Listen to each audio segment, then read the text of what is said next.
Welcome to Wild Spirits Outdoors, the place for real hunting talk, tactics, and a few laughs. Now let's dive in with your host, Brad Dijon. Hey guys and gals, welcome back to Wild Spirits Outdoors. If you're listening on the day of the drop, today is Wednesday, December 3rd, 2025. If you follow along on social media, I put a post out yesterday, which would have been today because I'm recording on Tuesday, but if you're listening on the day of the drop, it would have been yesterday. That I just simply ran out of time. I intended on recording Monday evening for a Tuesday drop, and I don't know I don't know how many of my listeners live in the Michigan area, particularly West Michigan. Um, we got we got slapped with some good old winter weather over the Thanksgiving weekend. Um, I guess as December rolled in, it looked at November and said, "Hey, hold my beer and check this out." We got I think, about 15 inches of snow here where I'm at in West Michigan, and yeah, it was interesting. I went out. Well, let me back up. First and foremost, thanks guys for joining. Second of all, and even more importantly, I hope everyone had a safe, fun-filled, fantastic Thanksgiving holiday. Whether you were celebrating with family Thursday, Friday, over the weekend, I really do hope you guys had a fantastic time. I hope everybody took a moment to truly think about, digest, and process not just the turkey, but also the things in our lives that we should truly be thankful for. Because, you know, the good, the bad, everything, there's something to be thankful for in all of it. So I hope everybody took time to just think about everything going on in their lives and, and found an opportunity to truly thank God for what was going on. Um, Obviously we always want to be thankful when things are easy or when we feel blessings coming our way, but iron sharpens iron, so it's always good uh to give thanks when your toes are dipped in the fire as well. So I really do hope everybody had a fantastic time. I knew as soon as I started recording that my phone was going to ring. It's a buddy of mine who wants to talk about hunting, but I'm going to hang up on him and we're just gonna keep rolling through this. So yeah, I hope everybody had a fantastic Thanksgiving. I hope everybody had fun. I hope everybody ate well. For my Lions fans out there, guys, man, I don't even know what's going on with this team. I'm a little concerned we're not even gonna make the playoffs, to be honest with you.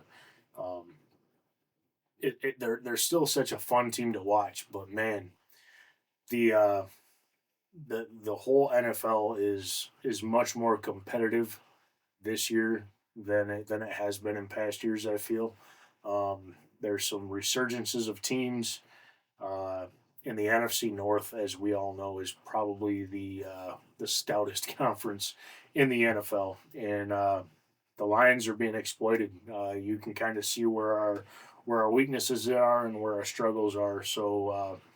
It was not fun to lose to Green Bay. So if you're in Wisconsin and you're a Packers fan listening, read between the lines. I'm just kidding.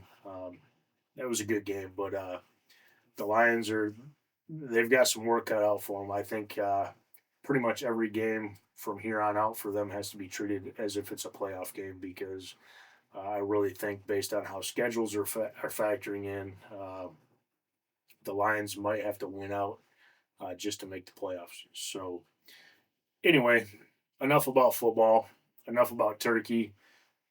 Uh, do be thankful. Please always remember to be thankful, not just during the Thanksgiving season, but we always can find ourselves becoming complacent and kind of just resting in our laurels, if you will. There's so much to be thankful for, guys. We are blessed as hunters, as outdoorsmen. We are probably blessed in a different way, but more so than others because we get to experience things in the wild that many people will never see. Many people will only see it on TV or maybe read about it in a book, but we get to see it every single time I go out in the woods. I get to see and experience something it's truly life changing. I don't want to sound sappy and get all boo hooey to you, but when you're out there in the woods and you really just sit back and take it in, it's amazing. This creation that we've been given dominion over is absolutely amazing, and I'm truly thankful that I have my own private property. I know not everybody has that luxury, um, but I'm truly thankful that I have mine, and I enjoy probably even more so than hunting it. If I'm going to be perfectly honest with you guys, I enjoy more so just trying to make the habitat on my little chunk uh, as good as I possibly can. And my primary focus is on whitetails when it comes to my habitat management. But boy, do I love seeing porcupines and grouse and the occasional woodcock and fox. And I know a lot of people don't like to see predators, but man, it is so cool to be sitting there hunting for whitetail and watch a bobcat come through. Maybe a bobcat with some kits, fox. Coyotes, yeah, I'll kind of side with the guys that aren't a big fan. Not a huge fan of those guys. They're disruptive. They wreak havoc on my turkeys, and I wouldn't say I'm inundated with them. I was for a couple of years. I was seeing more coyotes than I was deer, but my neighbor north of me had a buddy come out who is a hardcore predator guy and a trapper, and he uh, he definitely reset the balance, I guess is a good way to put it. So I'm thankful for that. But I love having my own piece of land. And episode 15 is going to be all about what we should be doing as land managers December, January, and February in particular. And a quick little teaser: come February, sometime in the month of February, we'll start looking at March, April, May. But I'm excited to do this episode. I geek out on this stuff, guys. If you haven't been to the website, I don't really talk about it a ton on the podcast because it's kind of separate from the podcast. But if you have been to the website, Wild Spirits Outdoors is an LLC. We are a company. And one of the things that Wild Spirits Outdoors does is we work on land consultation for habitat management, primarily for whitetails, but it's all about making properties better, and it's designed and geared towards what the landowner wants to see. um, Nothing is a one size fits all approach when it comes to property management, habitat management, land consultation, whatever you want to call it, whatever words you want to use to describe it. There's no one size fits all to this stuff. Every property is unique. Every property has different plants, has different trees, is laid out differently, and you have to approach every property with an open mind and let the property kind of speak to you. If you kind of want to use some cheesy words, but you really need to just look at the property and say, okay, what does this property provide that's unique, and how can we amplify the unique stuff to make it more and more better for whatever it is, whether it's whitetail or just general habitat improvement. So I get giddy about this stuff. I geek out on it. It's probably next to just talking straight up whitetail strategy. Talking about property management, land consultation is my passion. I really do enjoy it. I love talking about it. I've learned a lot over the past decade when it comes to property management, and I've said it many times when it comes to hunting. I'm not an expert hunter, but I've got a lot of years of screwing up, and I've learned from my mistakes, and I've done the same thing when it comes to habitat management. Um, I look back in my younger years hunting my parents' 10 acres. I tried some things here and there, and I really screwed up on multiple occasions. I've had some permission pieces where I didn't really have land usage rights, but I had a little bit of freedom to do some things, and I've tried to do things, and I've screwed them up.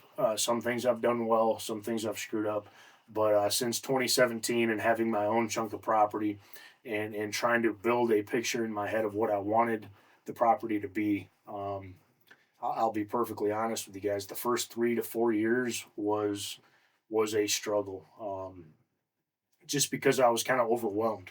Um, I had this great plan in my mind. I had this great plan put out on paper as to what I wanted to do. Um, but oftentimes I would find myself out there and I'd almost get paralysis by analysis. I'd be like, oh, I'm going to go do this. And then I'd be out there and I'd be like, but wait, what if I do this instead? And I would start changing my game plan kind of on the fly. And I don't recommend that when it comes to habitat management. You need to put together a plan. You need to work with somebody. Doesn't have to be me, obviously, but you need to work with somebody who has an understanding of what you're trying to do. Really sit down before you even walk the property. You should be having either phone or email communication back and forth, sharing with them some aerial mapping of where your property is and what you want to do. You need to start putting together a plan before boots are ever put on the ground. But in this particular episode, we are really going to talk about December, January, and February. Probably the three, in my opinion, probably the three most important months when it comes to working on your property for habitat improvement. As always, I have a ton of show notes here, guys. I'm going to check something really quickly just because it just popped in my head. I haven't looked in a little bit, but I'm excited about this. So blessed, guys. I just looked, and we are 19 followers, subscribers, tribe members short of 1,000. Um, I'm truly humbled by that. I'm blown away. I thank you guys. I thank those that listen and engage. I thank those that get on social media and have back and forth conversations with me. I thank everybody for the private messages that I get.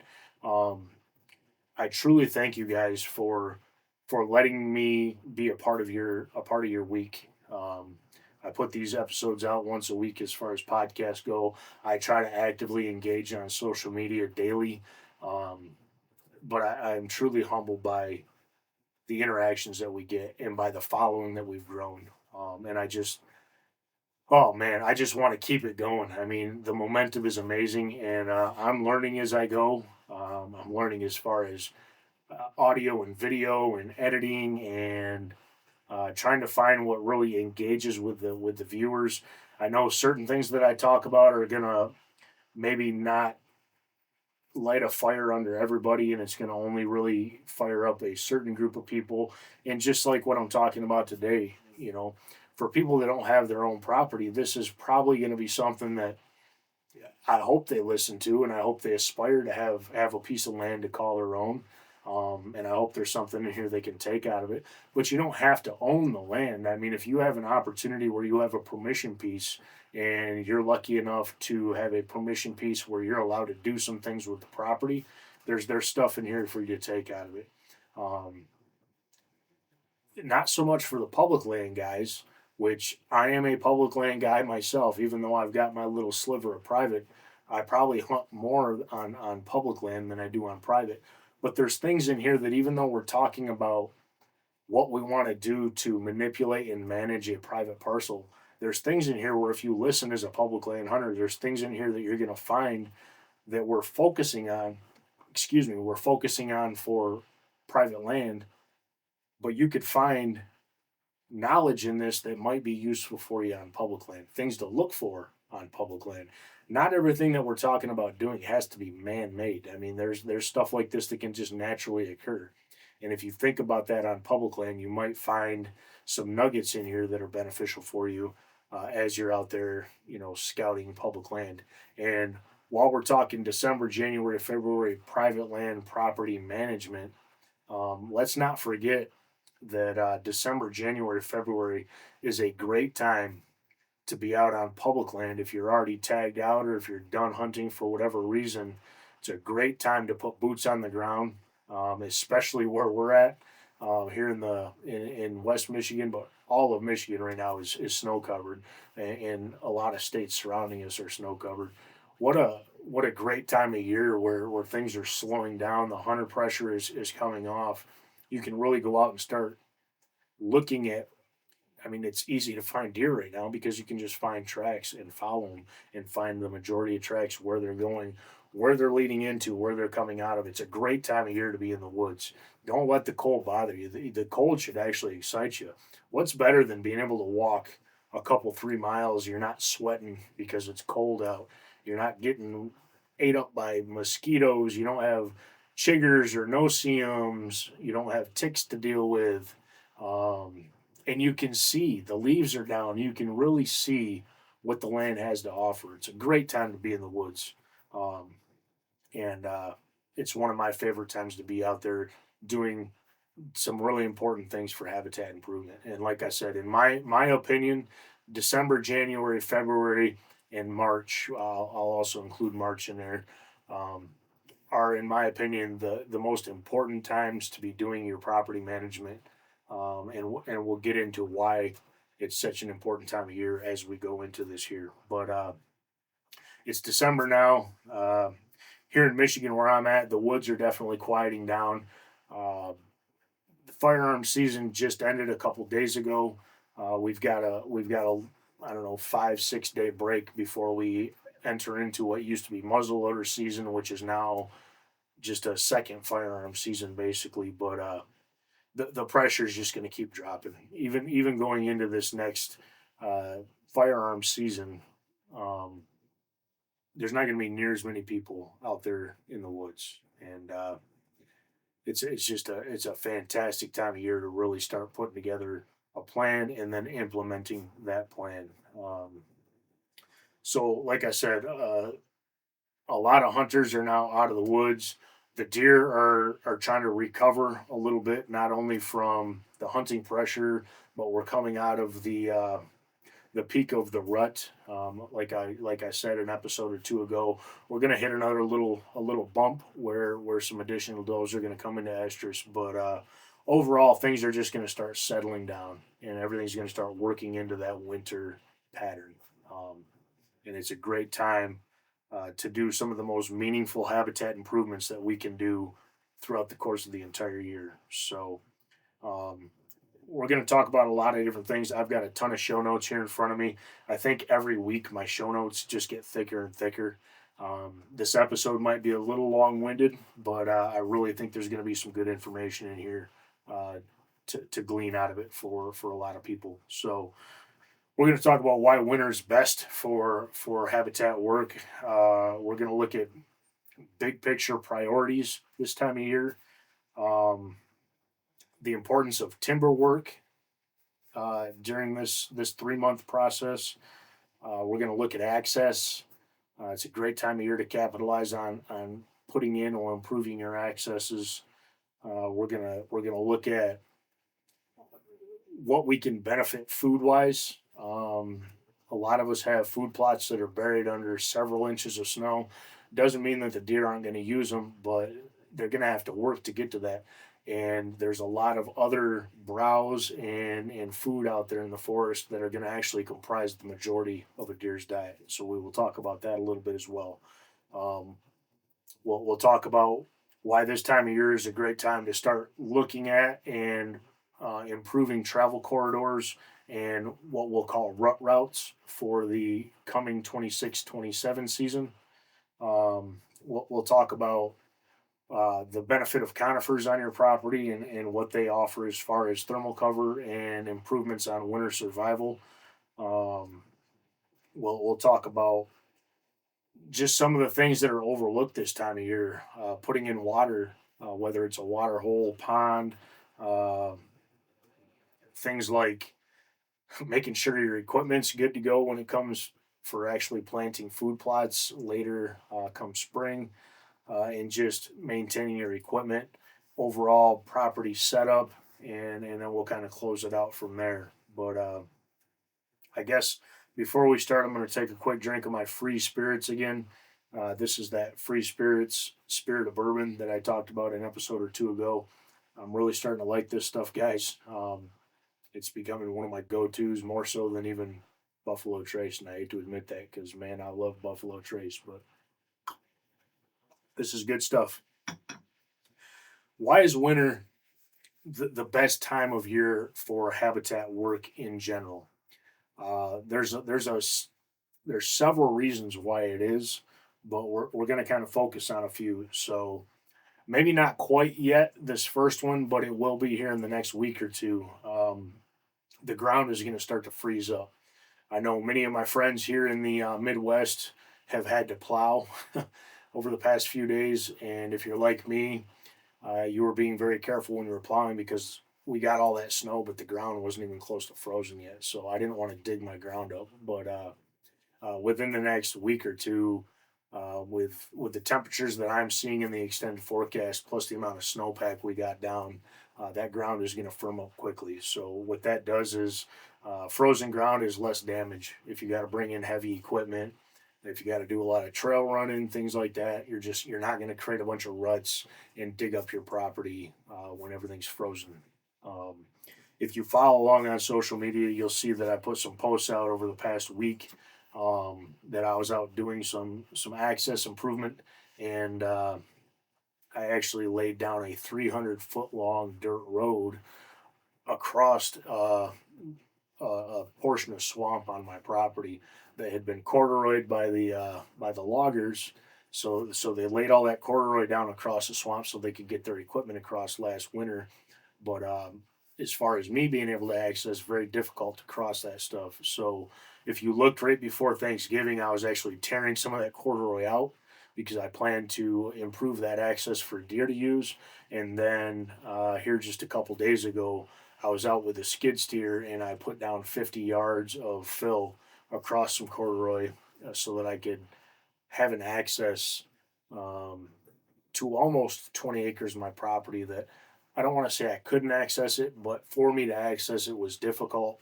I had to have the right wind to do so, and it was challenging because just the way that the terrain laid out, it was tough to get in there without bumping deer. I had to cross a creek, which when there's water in the creek is very difficult to do because it gets fairly deep.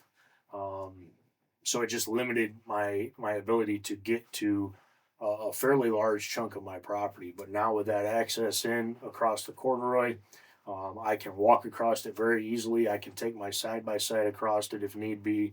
But now, as we go into winter and what we're going to be talking about in this episode, I can start implementing some of what I need to do in that quadrant of my property, which is ultimately basically going to become more or less it's going to become a sanctuary. It's going to become primarily bedding. I will have a stand, maybe two stands over in there, but it's only going to be for particular situations that I feel I can get in and get out without causing any issue. And the reason for putting that access in was simply so that I could access, get in, get out without bumping a bunch of deer. So, frozen ground, excuse me, frozen ground is a huge benefit. Um, Along with that frozen ground, you're not going to compact soil in certain areas. Certain vegetation, certain trees need a softer soil bed to really flourish, and we don't want to be packing that in, running equipment across it because it's gonna limit the ability of certain vegetation to really flourish in those soil types. Um, One of the biggest benefits is the leaves are finally off. I mean, there's a few trees that are going to hold, but you can really see what's going on. You can really see the layout of your land now that the leaves are down. Deer beds, they stick out. Very easy to find where the deer are bedding. Now, I know bedding can shift a little bit because of snowfall and temperatures and things such as that. But as I said last episode, in the area where I'm at, unless we have a monstrous winter, for the most part, the deer are going to maintain a very similar lifestyle. I got the hiccups. I ate some Jimmy John's on my way home from the gym, so I apologize. But the deer are going to maintain a very similar lifestyle to what they do year round. Uh, Bedding's going to shift a little bit. Travel distances are going to shift, but it's not like the deer are all going to congregate and migrate a long distance to winter in my area. Now, again, there's areas where they will do that, but for most of the Midwest that we're really talking about when it comes to this, That is not the case. So where you find deer beds this time of year is typically going to be generally in the same area you would find them in October, November, September, etc. So it's nice to be able to find those. It's very easy to see where deer are bedding. It's very easy to see deer trails. These trails go from faint little lines in the leaves to highways. You can see exactly which trails are used the heaviest, where they're going, what they're doing. Um, and it just provides a very easy map for us as far as how the deer are traveling our properties. Um, and it allows us to see areas of our property that maybe we kind of misused, or areas that we've overlooked, that can play a factor during different parts of the season. So we're going to talk about all that. Before we get into the nuts and bolts of this, obviously this is geared towards private properties that either we own or we have usage rights to, that we can manipulate and modify properties. If you don't have that, but you're like in the market, let's say, to buy land, I think this time of year is the best time of year uh, to be in the market for property. Not because prices might be cheaper or anything like that, but I mean, let's be honest, if you're in the market to buy land just to hunt, uh, I mean, obviously price plays a factor, but it's kind of a secondary factor. Right now, you're looking at properties and you want to know that you're buying a piece of property that can produce what you want out of it. And what better time of year to be able to actually see a property than this time of year? You can really get a great feel for the terrain, uh, ridges, creeks, lowlands. You can really see the property. If you go out there in July, August, I mean, the foliage is so full that things are going to feel like a jungle, and you can't get a good feel for what that property is. So, um, I guess if you have the ability, my personal preference would be to be looking to walk properties that I'm interested in purchasing over the next few months, while everything's dormant and leaves are down, and you can really get a good feel for the land. So keep that in mind as we talk about this. Let me take a drink real quick.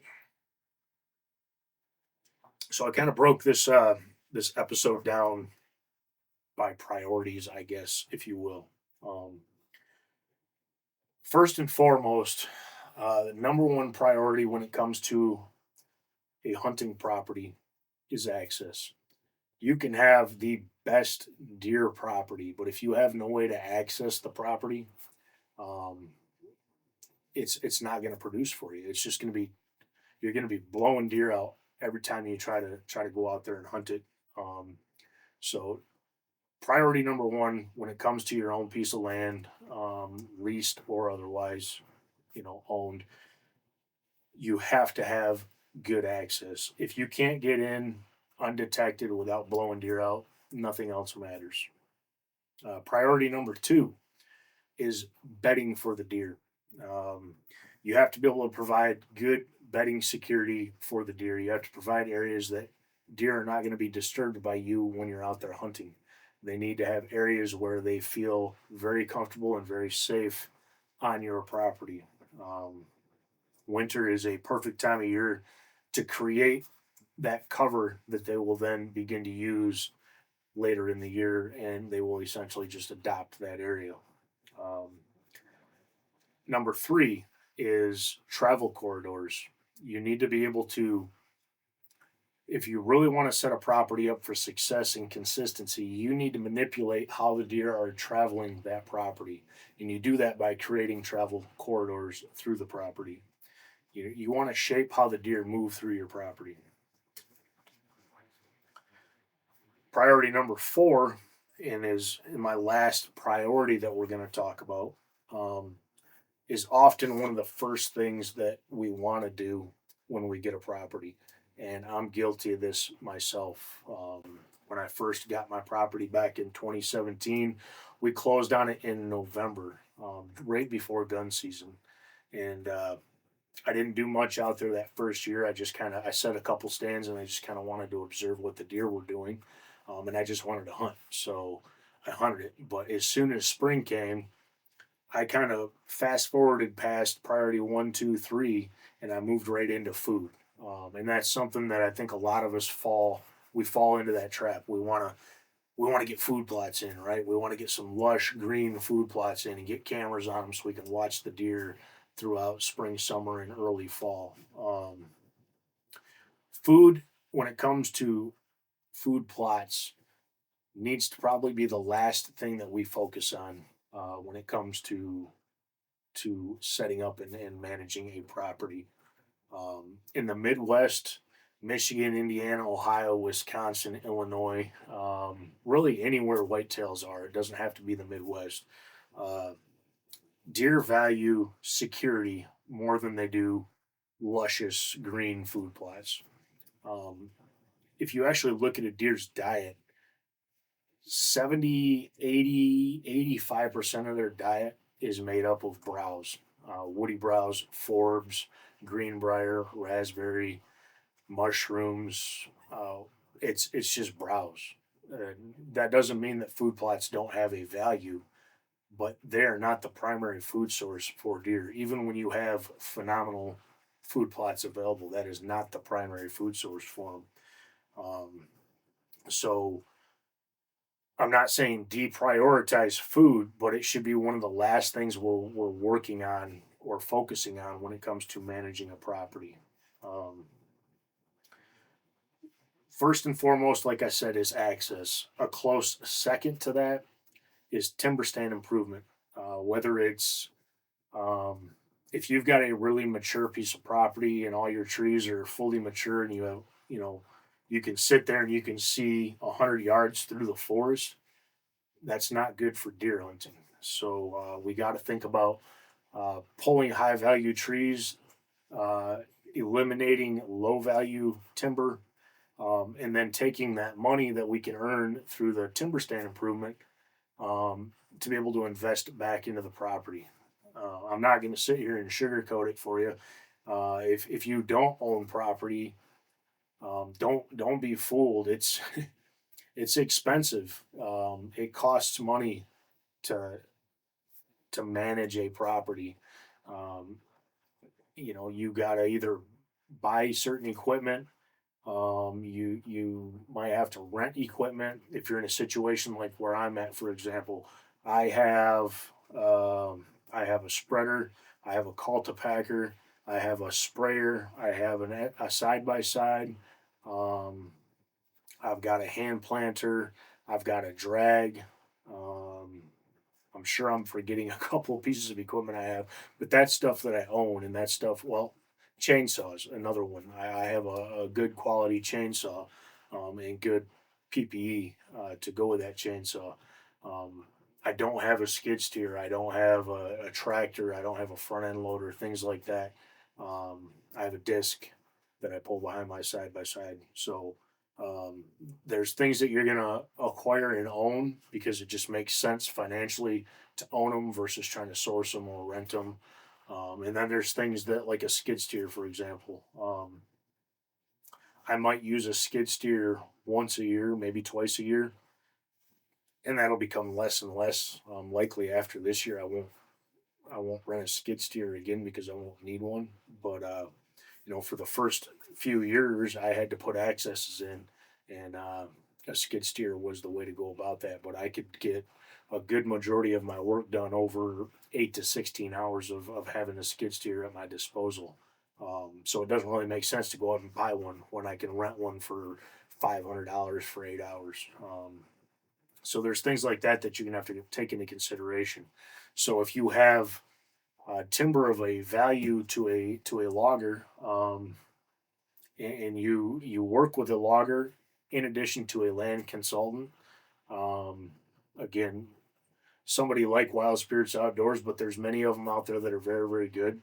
Um, Work in conjunction with them so that the land consultant can look at it from a deer hunting habitat point of view, and then the logger can look at it from monetary value, and you guys can come to an agreement on what's going to be taken and what's going to be left.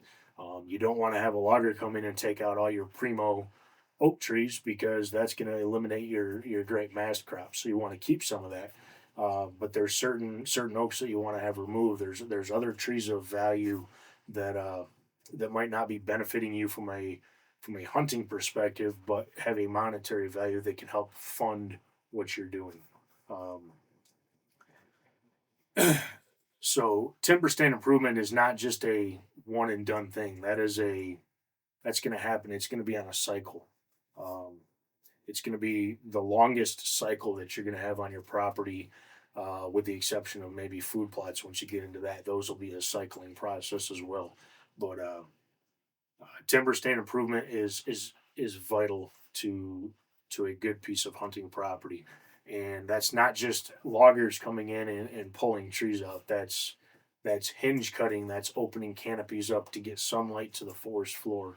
Um, what we look at as human beings as a beautiful forest is not the same thing as what a deer is looking for in a forest. Deer are living, let's say 5 feet and down. That's where they're living their lives. That's what matters to them.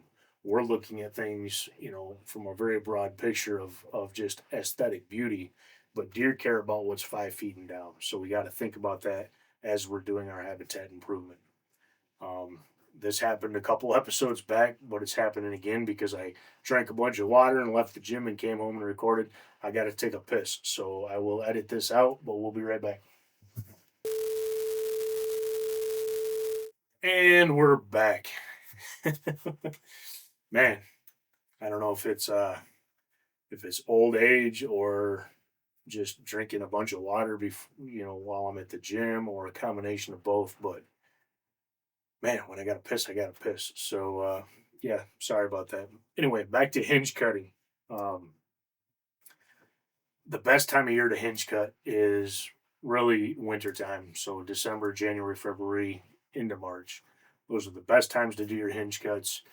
Your cuts are cleaner, the trees are dormant. Um, it just makes things overall much, much better.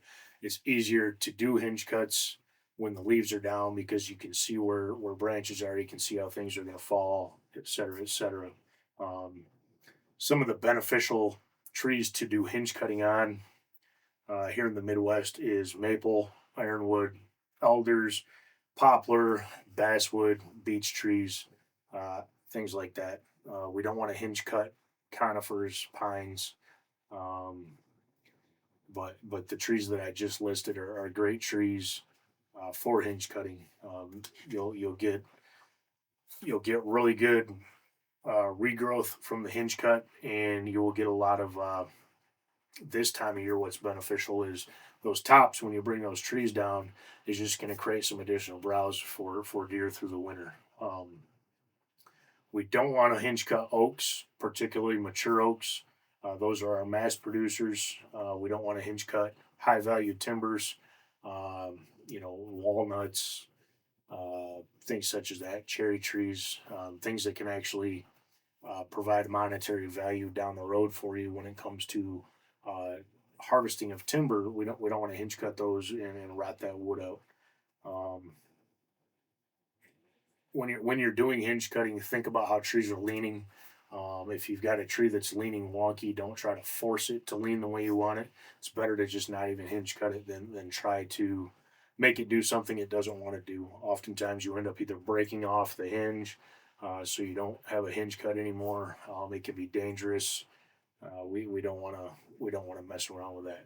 Um, when we're doing hinge cutting, we're also creating bedding, and we want to think about how we're creating that bedding.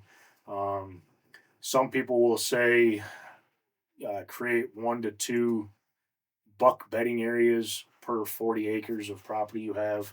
I look at it more like 3 to 6 per 40 acres.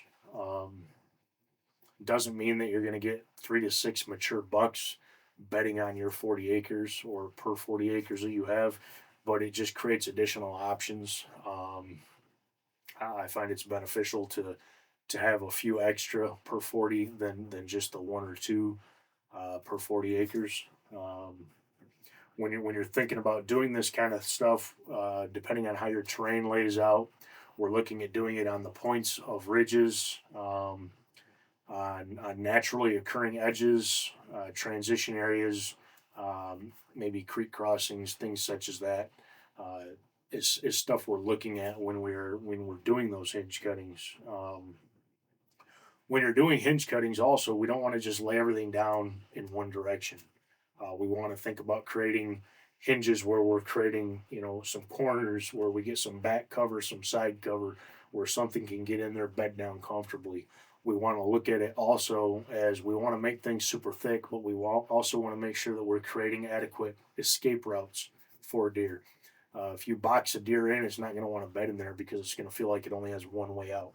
So we want to create bedding with good hinge cutting to thicken that cover up, but we also want to think about creating multiple escape routes out of there for deer to get out. Um, I guess one great way to look at hinge cutting when you're creating bedding is from from an aerial view. And if you can see here on the screen, if you're watching the podcast, I've got a drone sitting here. In areas where these are allowed, this is a phenomenal real-time tool to help you in aiding in creating bedding areas via hinge cutting. You know, I use Onyx. There's people that use Hunt Stand. There's people that use Spartan Forge. There's people that just use Google Maps, things like that. But that that aerial footage is only updated every so often, and you don't always have the most up to date aerial view of your property. I take my property for example. I don't have a way to show it right now, but my 60, about 40 of it is updated up to this past summer, and then the 20 on the north end of my property, there's a line. I mean, you can see right on the aerial map, whether it's Google or Onyx, you can see the last time that aerial footage was updated for the next section north of me, which contains my northern roughly 20 acres. Um, that is still old imagery. It does not accurately replicate what things are now. Now, maybe come this summer, maybe that will update, but that doesn't help me right now when I'm trying to game plan what I want to do with my property. So having a drone is a great tool where you can go up, you can get up and get a bird's eye view of what things look like in real time. And as you're doing your hinge cutting, you can hinge cut a section and you can get up in elevation and look and actually see how things are laying out. So drones are a great resource. They're not cheap. They're certainly not as expensive as they once were, but in areas where they're allowed, I would highly recommend, if you don't have a drone, either investing in one or hiring a company like Wild Spirits Outdoors. Again, not saying it has to be us, but hiring a company that has that ability that can go up and give you actual real time aerial look at your property. And this time of year is a phenomenal time of year to do that as well throughout winter because foliage is down and you can actually see how your property lays out. You can see how trails are being used. You can see how your accesses work. Uh, Such a great tool. You know, I love some of the benefits that technology has brought to hunting. Sometimes I wish we could go back and things were a little more rugged, a little more traditional. But when you're actually looking at managing a property, some of the technology we have at our disposal now just it really changes the game. So I do embrace it where it's allowed to be used because it just makes things so much better and so much more accurate, and you just get a really good accurate feel for real time data as far as what things are like. So keep that in mind as well. And also when you're actually looking at creating like buck bedding, which to me is kind of a weird term. I mean, just because you're creating buck bedding in air quotes doesn't mean that only bucks are going to use it. But um, oftentimes when I'm looking at it, and this is probably stuff that other people have talked about, but when you're looking at bedding, typically the bedding closest to food is going to be kind of where the does want to bed, and then you're going to layer in behind that more isolated pockets of bedding that bucks might choose.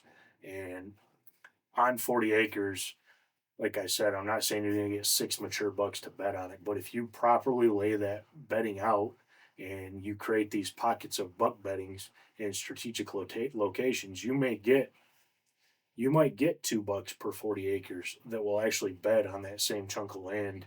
And, they might, their circles might overlap each other a little bit, but they're not right on top of each other where they're creating tension and stress between one another. So, ideally, if I can create enough good buck bedding per 40 acres that I can have at least 2 mature deer residing within that 40 acres at the same time where they're not feeling the pressure of one another, that's ideal. So, um, when you're creating that buck bedding, you got to try to think about how a buck thinks about bedding. So the way you lay that bedding out is not just necessarily like it would be for does, where you're creating maybe a large stretch of pockets here and there throughout 10-15 acres, but maybe you're creating a small quarter-acre area where a buck can sit and can have the wind in its favor, can use thermals to its advantage, and is going to feel very comfortable. And then maybe somewhere else within that 40, you get a similar situation where you can create that same thing. Um, that's what we're looking at when it comes to buck bedding versus doe bedding. And again, we're trying to layer it. Typically, the does are going to bed closer to food, and then the bucks are going to be off from that farther, and they're going to be in isolated pockets. Um, when it comes to the doe bedding, we don't want to just say, okay, I've got 40 acres and this acre is going to be doe bedding, and just create this mass of hinge cuts and be like, okay, does are going to bed here. They're not going to like that either. They want their own space a little bit, so spread it out. Lateral bedding is a great tool to use on properties. I look at my property, for example. I've got a creek that basically runs north south almost through the middle of my property.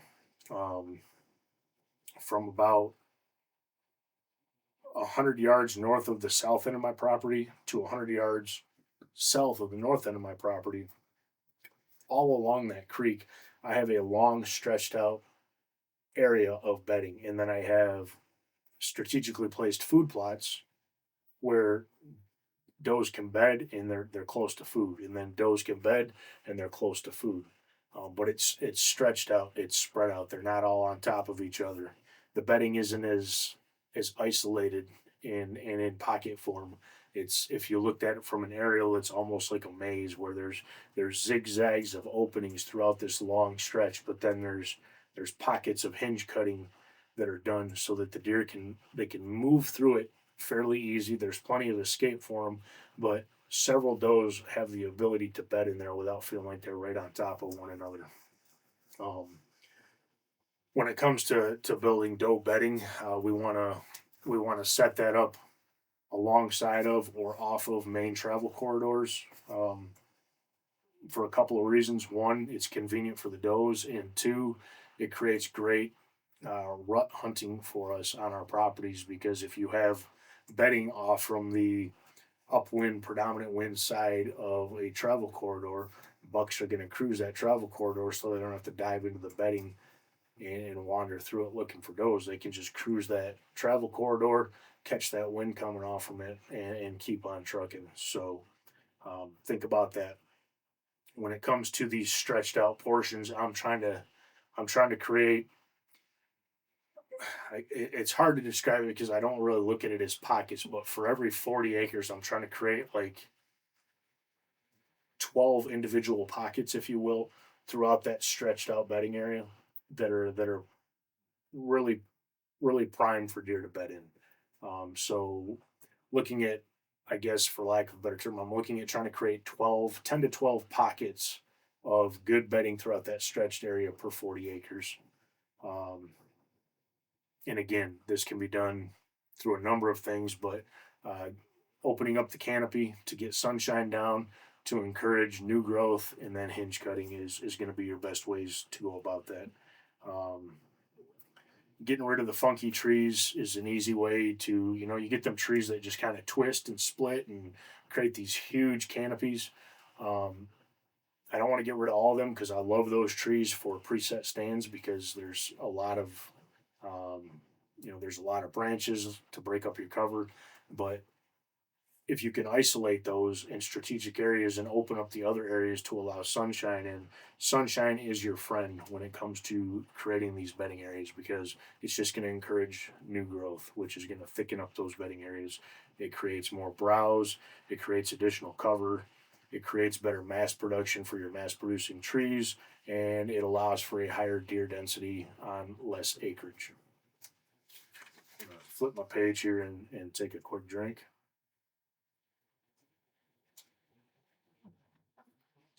When it comes to doing hinge cutting or taking trees down, I can't go without talking about safety. I've had some close calls on my property. I've talked about it in past episodes. I have a lot of I had a lot of mature popples or poplar. We call them popples here. I don't know what other people call them, but poplar trees, popples. Um, I had a lot of mature ones on my property, and if you don't know what a poplar or a popple is, they're a they're a softer wood. They typically grow very straight, very tall, and they don't have a lot of branches until you get way up to the tops. So they're top heavy trees to begin with. They're a softer wood, and they're dangerous to cut because as you're cutting them down, a lot of times the tops can bust out of them as they fall, and then a top comes straight down as the tree goes down. They're very dangerous. Widow makers, a lot of people refer to them as. Um, they're a dangerous tree to cut down. So I strongly suggest to anybody out there that has a high density of mature popples that they need to take out to consult with a logger and have them come in and remove those trees versus you trying to do it yourself, because they can be very dangerous. But when it just comes in general to just doing general timber stand improvement that you can do on your own with a chainsaw. Um, One thing that I've lacked in many times over the years is wearing the appropriate eye safety gear. I don't do that anymore. I now wear a logger's helmet, I guess is what it's called. It's basically a hard hat with a screen visor that comes down over my face. I don't know how many times I had to stop when I was out doing hinge cutting because I threw a wood chip into my eye, or I, flung mud in my eye off my chain, and it screws your day up. You can't see, your eyes all itchy. It's swelling shut from crap in it. So eye protection is very important. A hard hat is important in my opinion. Uh, and chaps are important. You can have a saw buck off from a hinge cut. You don't want that thing bouncing back and taking a chunk out of your leg. So when it comes to doing hinge cuts or anything related to chainsawing, make sure you have chaps, make sure you have a helmet, make sure you have wedges available to you. You might not always need them, but if you ever bind a bar up in a hinge cut, you're gonna wish you had uh, an axe, with a hammer back on it and a wedge, um, so that you can get your bar out without bending the shit out of it. And before you cut anything of substantial size, really look around the area that you're cutting and make sure you have understood escape routes. If the tree comes down and you're trying to get it to go this way, and you have an escape route this way, but if something goes sideways and the tree twists and comes down the other way, make sure you have a way to get out of there. You don't want to get caught up where you can't get away and have a tree buck back and kick your ass. It can be dangerous, it can be deadly. So don't just go in with a chainsaw and start hacking stuff down haphazardly. Make sure you have a plan. Ideally, anytime you're running a chainsaw, make sure that there's more than one of you there. That way, if something bad does happen, somebody's able, hopefully, to, you know, call 911 or to get you out of danger's way. So think about safety when you're doing hinge cutting or any kind of timber stand improvement. And for the truly tall, big, dangerous stuff, don't try to be a hero. It's not worth your life. Hire a professional, have them come in and take care of it for you. Um, all right, let's see here. What do we got next? We talked about it a little bit already, but again, wintertime just creates the most visibility on your property. You can really see your property for what it is when the leaves are down. And as you do this habitat improvement and the selective TSI and the hinge cutting, things are going to get thicker every year. And then when you want to come in the next year and do something, it's just going to be much, much easier in the wintertime when you can actually see what you're doing. Um, you can look at deer trails again. You can figure out how the deer are using their property that time of year. Um, you can figure out areas of your property that deer are just not using. Now, again, in the wintertime, things can be a little different because deer travel routes change a little bit. But if you find spots on your property that you think there should be deer using, but they're completely devoid of deer tracks in the snow, it's a great time of year to just really look around and be like, okay, why are deer not using this? And what can I do to maximize this to ensure deer are using it? Um, Property's not cheap, guys. And if you have the ability to buy property and you own property, you want to maximize that property. If you're buying it for recreation or for hunting, you want to maximize every square foot of that property to make it as best as it possibly can be for hunting. I try to use an outside in approach. I try to use my borders of my property for my accesses. I try to create my food plots more towards the outsides of my property, not right on the edges, but I want to push them out from the center. And I really try to create through the center of my property the bedding. I want the deer to spend the majority of their time on my property in the core center of my property. And that's not because deer aren't going to leave my property. I know with 60 acres, I'm not going to hold deer there 24/7. But I want deer on my property for the majority of the day, and I don't really want them leaving my property ideally until after dark. So I want to make sure I have good bedding in the core of my property. The deer are coming back into that before, ideally, they're getting back onto my property before daylight. And I might be able to intercept them depending on the time of the year before they get to that bedding. But I don't want them leaving my property till after daylight. So I want to make sure the bedding is in the core, and I want to make sure there's plenty of browse, plenty of strategically placed out food plots that will slow the deer's movement off of my property until after daylight. Um, that's going to maximize the chances that deer survive when they get off of my property. Now, again, when the rut kicks in and bucks are chasing, there's nothing you can do at that point. Bucks are going to do buck things, and they're going to cruise.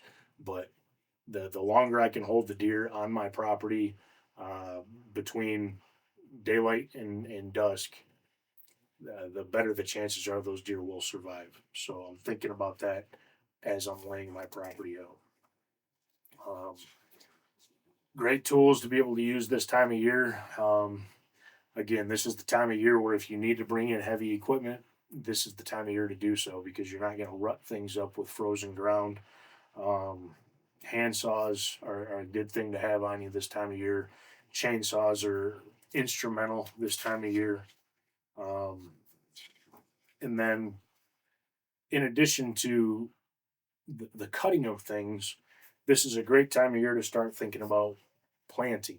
Um, Whether it's planting mast or fruit or conifers, this is a great time of year to look at how your property lays out and look at where you want to strategically plant that stuff. Um, I love pines for creating borders, creating screening. You can use what's it called, my Scantius, border patrol type stuff. That's great. Um, it can take a few years to really develop that screenability, and in areas where you have the potential for heavy snow, even that good screening grass can get knocked down and matted down by snow. Whereas uh, pine trees, they might take a few years to really fill out, but if you plant them properly, you stagger them properly, within a couple 3 years you can create a really good screen. Deer can still maneuver through them, and they create browse come wintertime, and they create some thermal covers. So strategically placing pines on your property is something that I think is often overlooked. It's something that I'm going to implement more of going into this coming year, and I'm taking this winter to look at areas where I want to introduce additional pine trees. I've got some jack pine on my property that's just some big gnarly stuff, and it's creating no benefit from 10 foot and down. It's just basically soaking up sunlight and blocking out sunlight. It's not creating thermal protection or anything like that. So this winter, I'll be going in and cutting a good handful of that stuff out. And there's a lot of young pines under it that are going to then take over, and it's going to create really good thick thermal cover. I'm not going to hinge cut the pines. Like I said, I don't want to hinge cut pines. I want to cut them completely down, but I'm not going to haul them away. I'm gonna move them to where I need them to be, but I want them to be accessible because it's going to create great winter browse for the deer um, until we hit the spring thaw and things start to green up. Um, Again, you can use them to help you create your access trails, but when we're thinking about access trails on our properties, we want to put our accesses in the lowest elevations possible, because it's going to provide us better visual protection. When we're putting in accesses, we don't want to just have one route in and one route out, because that might be great for a west wind, but what about an east wind? So we need to create multiple accesses so that no matter which way the wind is blowing, we have the ability to access areas of our property without blowing our scent into our bedding areas. Uh, Accesses need to be quiet. This is another great time of year. Now that hunting season is winding down. If you've got deadfall and a bunch of branches that have fallen over your existing accesses, get that stuff cleaned out of there now. When you're putting in new accesses, now's a good time to, when you're taking your time to go in and put those accesses in, make sure you get all the big pieces of deadfall. Now, obviously, throughout the year, branches are going to fall, leaves are going to fall, and we'll have to clean that up. But um, when you're creating new accesses now, take your time.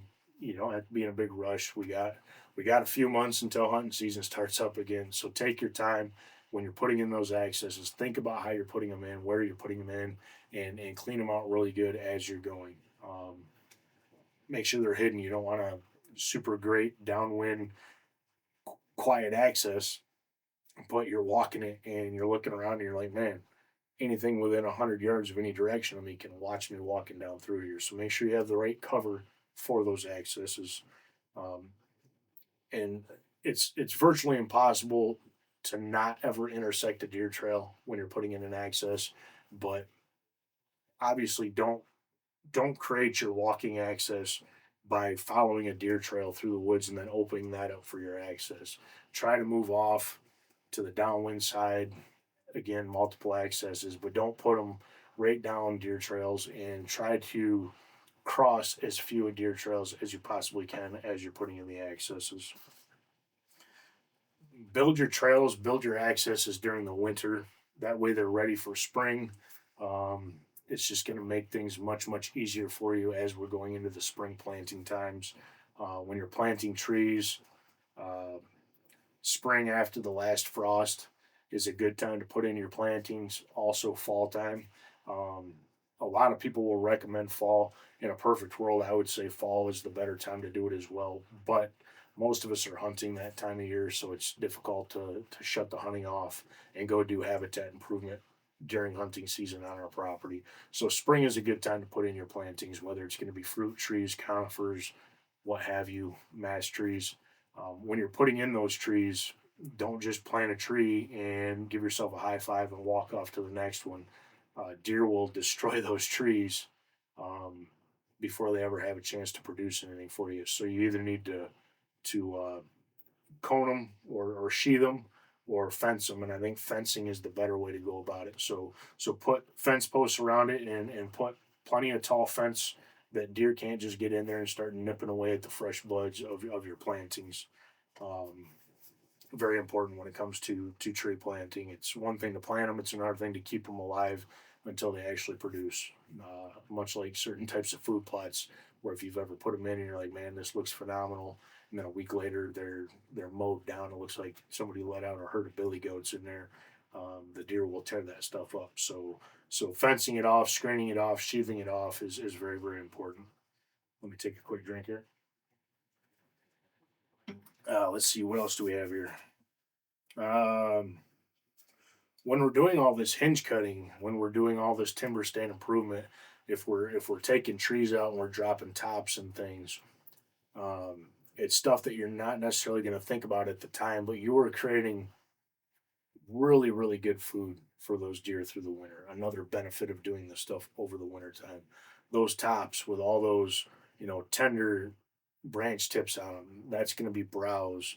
Um, Again, browse makes up 70 to 90% of a deer's diet. So if you're increasing the amount of browse available throughout the winter, you'll find that the deer are hammering that stuff.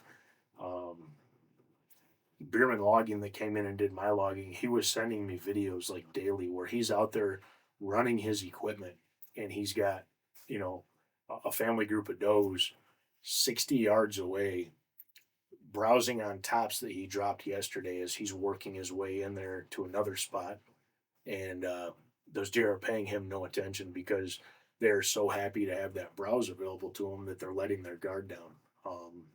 So when you're doing that timber stand improvement, those hinge cuts, the selective removal of trees this time of year, those tops that you're bringing down to ground level are creating a significant dietary benefit to the deer. So keep that in mind.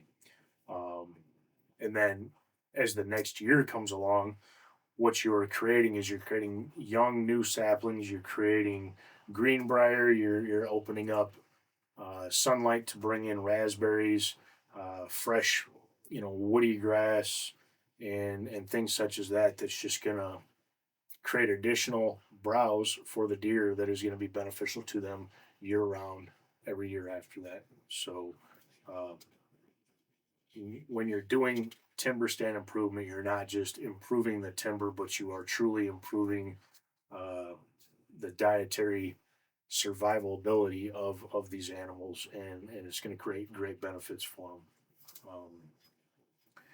Obviously, in the wintertime, we really don't give a shit about food plots.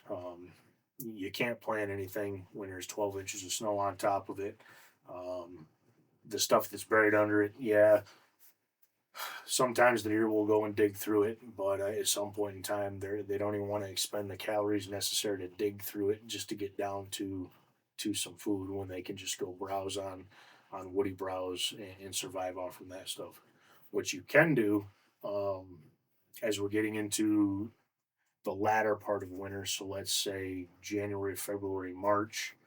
I know I'm really trying to focus December through February in this episode, but in that latter part of winter time is a great time if you have, you know, known soil issues that you need to take care of. It's a great time to go out and spread your line. That stuff will melt into the snow. It'll get absorbed through the frost heaving, and it will benefit your spring plantings. And then obviously, and we'll talk about this more in the next episode, which will cover kind of March, April, May. But frost seeding in clovers and things like that can become a benefit. Um, our goal for winter time when it comes to habitat improvement is it should be creating access for us and creating cover for the deer. And in creating access and in creating cover for us, we're also creating browse and winter food for the deer.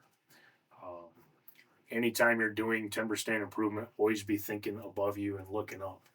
Whenever you're opening up sky and you're removing canopy to get sunlight down to the ground, you're going to see a massive increase in ground cover for the next couple 3 years. So that is our goal: is creating cover, allowing sunlight in to optimize regrowth and new growth of natives.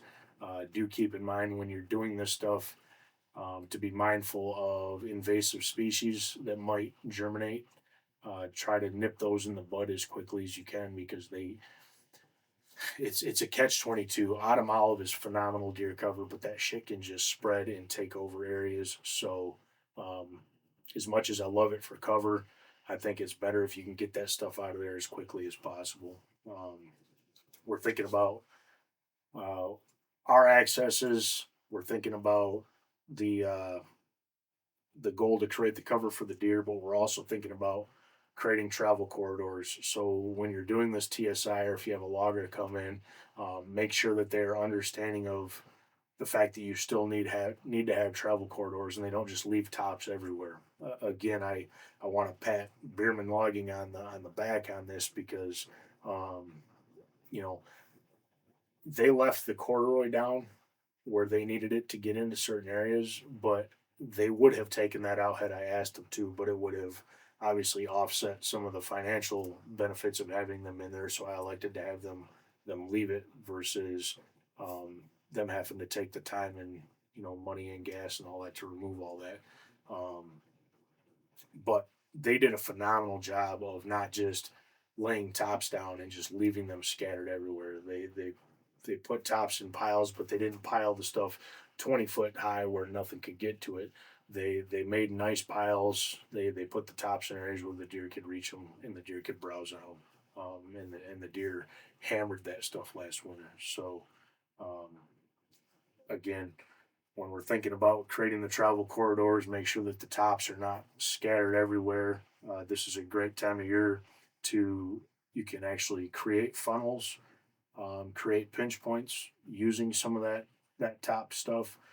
You can stack that in certain ways that are going to encourage deer travel to pinch down in certain areas where you can create funnels, and those will last several years. Um, so there's benefits to that stuff as well. Um, as we get into the next episode I do on habitat management, which will probably come sometime in February, we'll start talking about March, April, May, and we're going to start seeing that deer patterning shift from their winter patterns into their more spring patterns.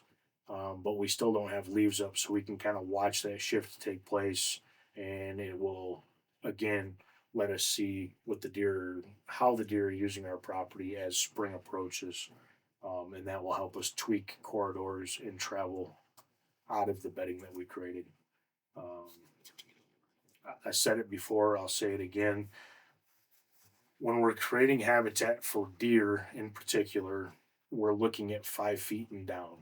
We always have to be thinking about that. That's where a deer lives. A deer's not climbing up in a tree and looking at me like, oh, this looks really good or this looks really good. Everything they're looking at is 5 feet and down. That's where they live their lives. And that's how we have to think about our properties as we're optimizing them for deer. Um, when we're putting in travel corridors, people have a tendency to create too narrow of a travel corridor. We know a deer's body is not that wide, but they don't want to barely be able to squeak down a travel corridor. They're going to feel very nervous doing that. They're not going to want to travel through it because they don't feel that they have an ability to escape. So don't be afraid to open those travel corridors that you want deer to move down to 10, 15 feet wide. It's not going to have a detrimental effect on your property. It's going to have a beneficial effect on your property versus creating these super tight, necked down travel corridors. Um, bucks are going to have their own travel corridors through certain areas, going to be much tighter. But just in general, when we're looking at overall deer travel corridors, make sure we're not necking those down too tight. Keep them opened up. When we're putting in travel corridors, make sure that every 25 to 50 yards, let's say, we're leaving licking branches that are accessible to that travel corridor. That's gonna encourage scrape activity on the travel corridors, and it's gonna create a place where those deer can come in and put scrapes down.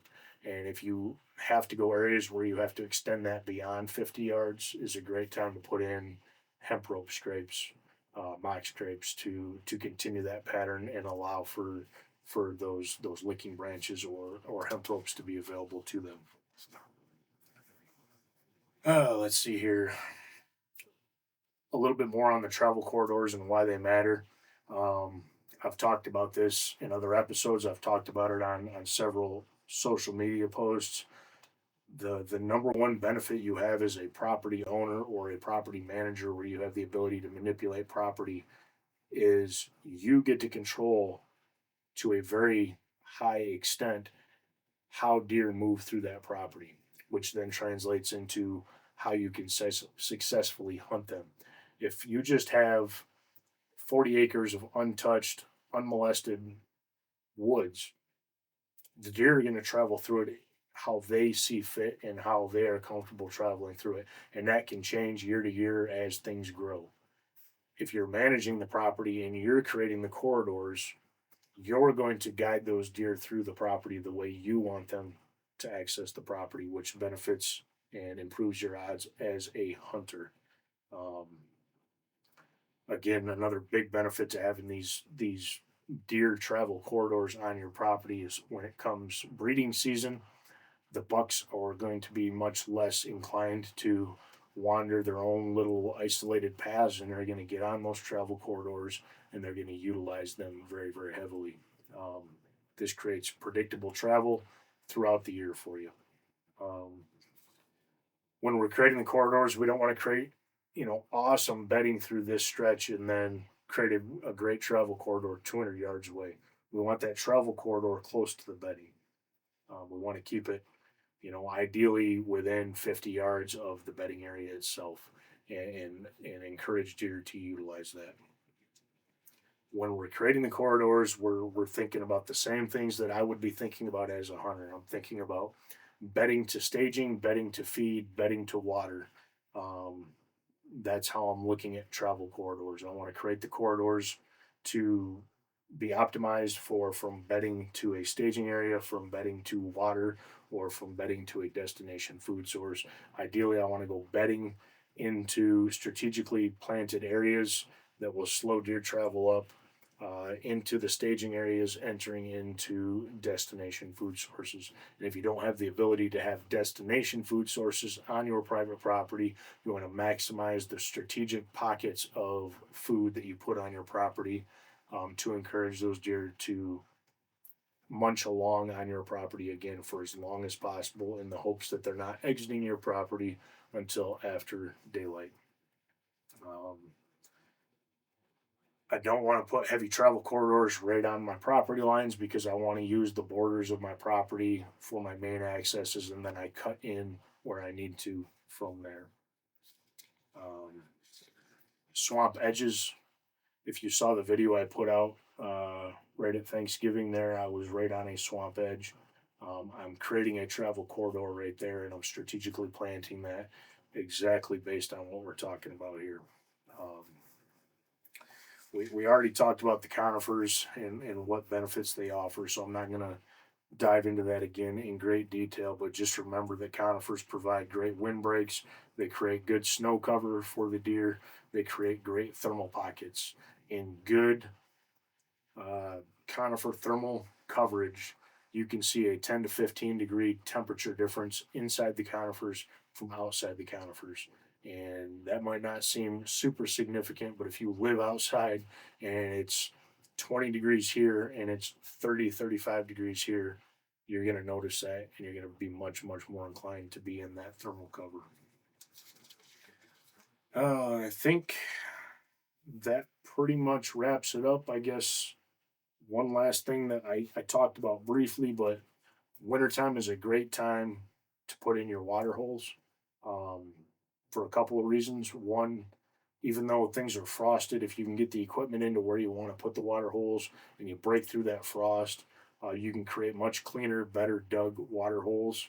You can create the berms around them, pack that in good, and you can strategically set them up. Ideally, anytime I put a water hole in, I want it set up so that natural drainage runs into my water hole. But if you do it this time of year and you've got them where you get good runoff, you probably won't even have to fill them come spring because all that winter thaw and that snow thaw is going to fill that water hole in for you. In addition to just the general property management that we've talked about this for this time of year, it's also a great time to make sure that your side by sides, your ATVs are serviced, your discs are clean, they're lubricated, your drags are in good shape, your seaters are working, your tires are filled up on certain equipment. Do that stuff during winter so that come spring, you're not having to spend valuable time fixing your equipment just to go in and put your food plots and things like that in. If you have leftover seed from last year, take inventory of what you've got. Take inventory of any fertilizer or any weed killers that you have, so you can start putting together a budget of how much money you're going to have to put into food plots for the coming season. Again, this is my favorite time of year for habitat because you can do so much on your property, and it's a great time to start putting together that game plan for spring plantings and start budgeting for those spring plantings. So yeah, I think that pretty much wraps it up, guys. I geek out on this stuff. I don't know how long I just went, but I feel like I could go for another 2 hours and go back into my notes and dig into some of this stuff a little bit deeper. But I think we covered it pretty good. Um, we'll do another episode here in a couple months, kind of talking about the next 3 months when it comes to habitat. But if you have any questions, comments, feedback, you want to know more about habitat improvement, or you are potentially interested in having Wild Spirits Outdoors come out and do a consultation on your property, please shoot me a private message. Go to the website, uh, wildspiritsoutdoors.com, or shoot me an email, info@wildspiritsoutdoors.com. I would be happy to discuss it with you. I don't charge anything for an initial consultation. We can come out. We can we can actually do a property walk and put together a plan for you. And those are kind of broken down into 3 different property sizes, or just how in depth you want to get. But if I go out and do a property consult, guys, I promise you, I'm not just going to hand you a big old stack of paper and say, there's your plan. We're going to actually look through it. We're going to go through it and make sure you understand the plan. If there's things that you don't quite understand or you want to see changed, we can have a discussion about that. Because ultimately, like I said at the very beginning of the episode, there's no one size fits all approach to property management. Every property is unique. Every property has its own disadvantages and has its own advantages, and we need to look at your property uniquely to capitalize on what your property provides best, so we can capitalize upon that. So, again, uh, having a drone is a phenomenal tool to be able to get up and get a real time view of what's actually taking place. This time of year is a great time of year to do land consultation, because it allows us to come in and kind of do a fairly good assessment of how the deer are currently using your property, what the numbers look like on your property. And again, things are so opened up, we can really get a great understanding for what your property offers. So, um, please don't take this episode as it's a big giant pitch to hire me to come in and do land consultation for you, because I am going to talk about this stuff in great detail and break it into 3 month sections. But I don't want you to feel like I'm just doing this to get you to hire me to come out and do land consultation. I'm happy to address questions through DMs, anything like that. So please feel free to reach out. Um, Again, guys, thank you so much for the support, for the following. I think this is really turning into something special, and I'm really hoping to see it to continue to grow. Um, I hope for those that are still grinding it out hunting, there's a few weeks left. Keep after it. I'm gonna try to get down to Indiana, not this coming weekend, but the following weekend, and then here in a month. Uh, I think a month from today, I leave for Ohio for the late season muzzleload hunt. And then all my focus from there on is shifted back into preparing for the 2026-2027 hunting season, and prepping my property, and working with anybody that would like to have me come out and work on their property with them as well. So I look forward to that. I look forward to our next episode. I think we will have a guest. Not this coming episode, because I do have to leave for some out of state work travel, so it'll be me solo. But the following episode, I'm hoping that we do actually have a guest in studio, and I'm excited about that. I know I talk about it every episode for, I think, like the past 5 or 6 episodes. I'm still working on trying to get some merchandise finalized so that I can get some pictures, guys. I've got the designs. I just got to get them printed and get some good pictures so you guys can actually see a better representation of what that is. So more info to come on that. Please stay tuned. If you see something you like, obviously let me know, and we'll get some pre-orders done so we can get some stuff printed up and shipped out before Christmas time. I thank you guys again so much for the love, for the support, for the interactions that we've been getting through the various platforms. Please continue to like, follow, share, subscribe, YouTube, iTunes, Apple Podcast, iHeart, anywhere you get your podcasts, social media on Facebook and Instagram, Wild Spirits Outdoors. Thank you guys again so much. Don't forget to wear your harnesses if you're still out there grinding. If you got the bow with you, straight arrows. If you're out there with the old smoke pole, straight bullets to you. This is Wild Spirits Outdoors. Take care. Thanks for tuning in to Wild Spirits Outdoors. We appreciate you joining us on this journey. Don't forget to like, follow, and share wherever you get your podcasts. It helps us grow the tribe and keep on chasing the wild.